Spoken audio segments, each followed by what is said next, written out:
Welcome to the human cell, the foundation of life. This detailed animated guide is designed specifically for students in grades 8 to 10.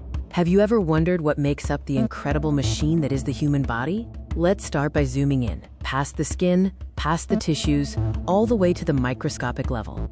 The human body is made up of trillions of tiny units called cells. A cell is the smallest unit of life that can perform all vital functions.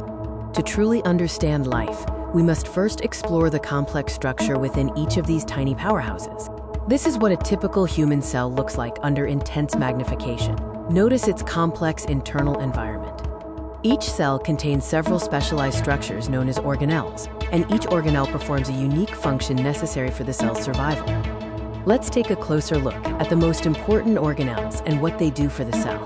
The nucleus is the control center of the cell. It contains genetic material called DNA, which carries instructions for growth, development, and reproduction. The cell membrane is a protective outer layer that controls what enters and leaves the cell. Inside, the cytoplasm is a jelly-like substance where all organelles are suspended. Mitochondria are known as the powerhouse of the cell. They generate energy in the form of ATP through cellular respiration. Next, we examine the systems responsible for building essential components and keeping the cell clean. Ribosomes are responsible for protein synthesis. The endoplasmic reticulum helps in the transport of proteins and lipids within the cell. The Golgi apparatus modifies and packages proteins for transport outside or to other parts of the cell. Lysosomes act as the cleaning system of the cell, breaking down waste materials and old cell parts using powerful digestive enzymes. Now that we know the parts of the human cell, let's see how it compares to other cells and why it's so vital. Unlike plant cells, human cells do not have a rigid cell wall or chloroplasts for photosynthesis.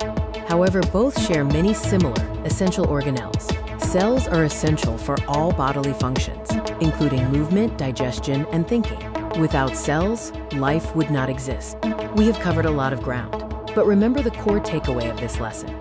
In summary, the human cell is a complex and fascinating unit that forms the very foundation of life. Thank you for joining this journey into the microscopic world. Don't forget to like, share, and subscribe for more educational videos.